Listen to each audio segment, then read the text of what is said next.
Bonjour à tous, bonne fête de l'Annonciation. Nous nous étions la dernière fois quittés dans la chapelle de Saint-Joseph. Je vous propose aujourd'hui de découvrir les 4 vitraux de l'Annonciation de Notre-Dame-en-Vaux. Et d'abord le premier, celui dans la chapelle de Saint-Joseph.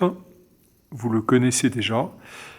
On va retrouver sur ce vitrail du 19e siècle les 3 grands personnages, les 3 grands acteurs de l'Annonciation.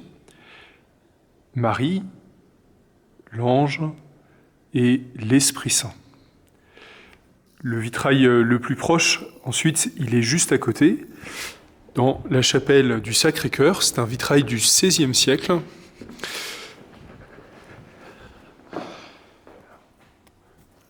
On retrouve bien sûr les 3 personnages, mais on retrouve aussi un pot avec une fleur. Alors, la dernière fois, il y avait 3 lys. Cette fois-ci, il y en a un.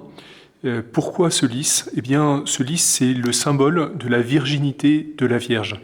Parce que le lys est dans la tradition une fleur qui n'est pas sexuée. Et donc 3 fleurs, soit la virginité de la Vierge avant l'Annonciation, à l'Annonciation et après l'Annonciation, ou simplement une fleur pour évoquer cette virginité de la Vierge. C'est aussi une façon de marquer la séparation entre l'ange et Marie, entre le domaine terrestre et le domaine céleste. Ensuite, la 3e annonciation, elle est dans les bas-côtés nord. Alors, c'est une annonciation du XVIe siècle. Ici, on peut noter aussi un autre détail qui était déjà dans le vitrail précédent, c'est cette présence des Écritures saintes qui sont juste devant Marie.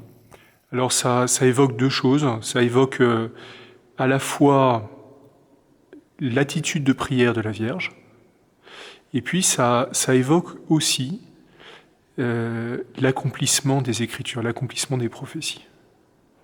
Et puis l'Esprit Saint qui est là, qui n'est pas facile à voir. Voilà. Et puis le dernier vitraux, cette fois-ci, il est du côté sud.